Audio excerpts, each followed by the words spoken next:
محترم ناظرین کرام، بزرگان دین اور میری عزیز ماؤں اور بہنوں بھائیوں، السلام علیکم ورحمۃ اللہ وبرکاتہ۔ ناظرین، حضرت ابراہیم علیہ السلام کی اگر آپ زندگی اٹھا کر مطالعہ کریں تو حضرت ابراہیم علیہ السلام کی زندگی کے اندر بھی جہد مسلسل ہے۔ حضرت اللہ تعالیٰ نے حضرت ابراہیم علیہ السلام کو بہت باتوں میں آزمایا۔ قرآن کہتا ہے وَإِذِ ابْتَلَىٰ إِبْرَاهِيمَ رَبُّهُ بِكَلِمَاتٍ فَأَتَمَّهُنَّ قَالَ إِنِّي جَاعِلُكَ لِلنَّاسِ إِمَامًا قَالَ وَمِن ذُرِّيَّتِي قَالَ لَا يَنَالُ عَهْدِ الظَّالِمِينَ۔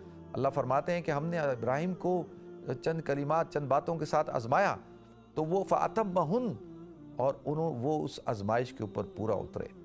دیکھیں، جب آپ تھوڑا سا شعور کی منزل کو پہنچے ہیں تو آپ نے اپنے والد کے ساتھ کہ بھئی اپنے والد کو کہا کہ جی آپ قرآن کے اندر واقعات موجود ہیں کہ آپ ان بتوں کی عبادت کرتے ہیں جو آپ کو نفع نہیں پہنچا سکتے، جو آپ کو وَإِذْ قَالَ إِبْرَاهِيمُ لِأَبِيهِ کہ حضرت ابراہیم اپنے والد سے کہتے ہیں کہ آپ کن کی عبادت کرتے ہیں، نہ یہ کوئی نفع دے سکتے ہیں نہ کوئی نقصان دے سکتے ہیں، آپ اپنے ہاتھوں سے بناتے ہیں۔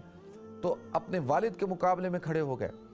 دیکھیں، والد کے مقابلے میں اگر بیٹا آتا ہے تو والد کے پاس اختیار ہوتا ہے، والد کے پاس کیا ہوتی ہے؟ طاقت ہوتی ہے۔ والد کیا کرتا ہے؟ اس کو آگ قرار دیتا ہے، کہتا ہے جاؤ آگ، تمہیں میری وراثت سے کچھ نہیں ملے گا۔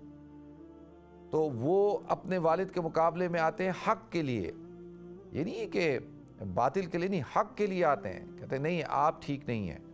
اور والد کا سامنا دیکھیں، جب ایک انسان، اکثر میں یہ لوگوں کو کہا کرتا ہوں جو تبلیغ کے طور پہ، نصیحت کے طور پہ، کہ کبھی بھی آپ، مسلمان کے لیے کہہ رہا ہوں میں یہ، کہ کبھی بھی آپ اپنے والد کے مقابلے میں نہیں آنا۔ جو شخص اپنے والد کے مقابلے میں آتا ہے تو وہ اس کے فیض سے محروم ہو جاتا ہے، وہ اس سے فیض حاصل نہیں کر سکتا، نہ اس کی وراثت حاصل کر سکتا ہے۔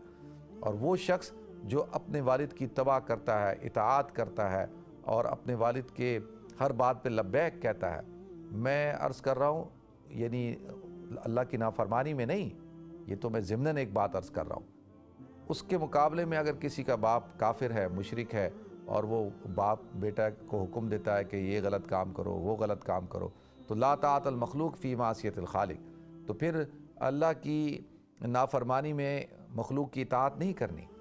پھر اگر آپ غلط بات کا حکم دے رہا ہے تو آپ نے اس کی بات کو نہیں ماننا، کیونکہ وہ تو اللہ کی نافرمانی کا حکم دے رہا ہے۔ تو حضرت ابراہیم علیہ السلام اپنے والد کے مقابلے میں کھڑے ہو گئے، اور دیکھیں کس طرح پھر اس کے بعد آپ دیکھیں کہ پورے گاؤں کے لوگوں کے خلاف، برادری کے خلاف کھڑے ہو گئے۔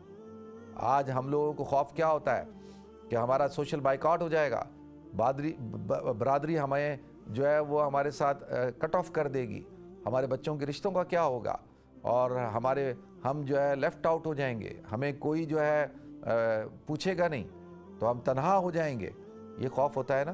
لیکن وہ اپنی برادری کے سامنے کھڑے ہو گئے اور ان سے کہا کہ بھئی یہ تم کن کی عبادت کرتے ہو؟ بتوں کی عبادت کرتے ہو۔ اور جب وہ گئے تو انہوں نے ان بتوں کے ساتھ کیا کیا۔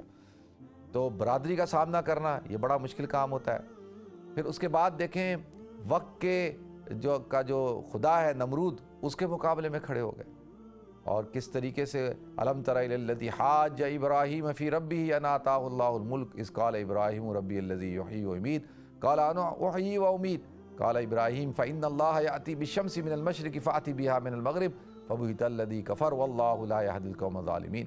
کس طرح حضرت ابراہیم علیہ السلام جو ہے نمرود کا مقابلہ کر رہے ہیں، جس کو اللہ تعالیٰ نے بادشاہت دی تھی، خدائی دعویٰ کرتا تھا، تو اس کا مقابلہ کیا۔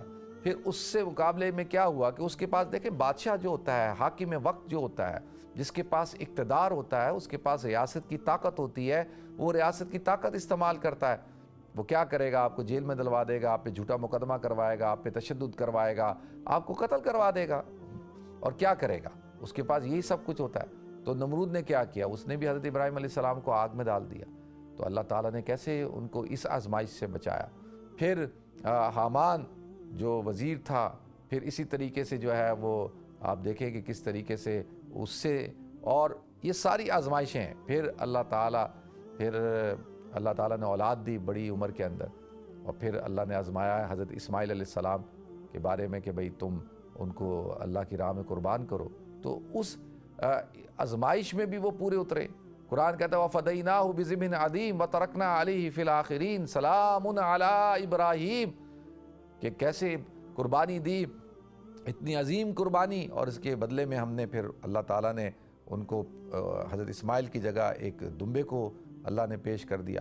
اللہ کہتا ہے وَتَرَكْنَا عَلَيْهِ فِي الْآخِرِينَ، اور یہ ہم نے قیامت تک کے لیے اس سنت کو جو ہے وہ زندہ فرما دیا۔ سلام علی ابراہیم، ابراہیم پر سلامتی ہو۔ تو لہذا اب یہ اولو العظم انبیاء ہیں، تو اللہ تعالیٰ جی ہمیں سمجھ عطا فرمائے۔ وآخر دعوانا ان الحمد للہ رب العالمین۔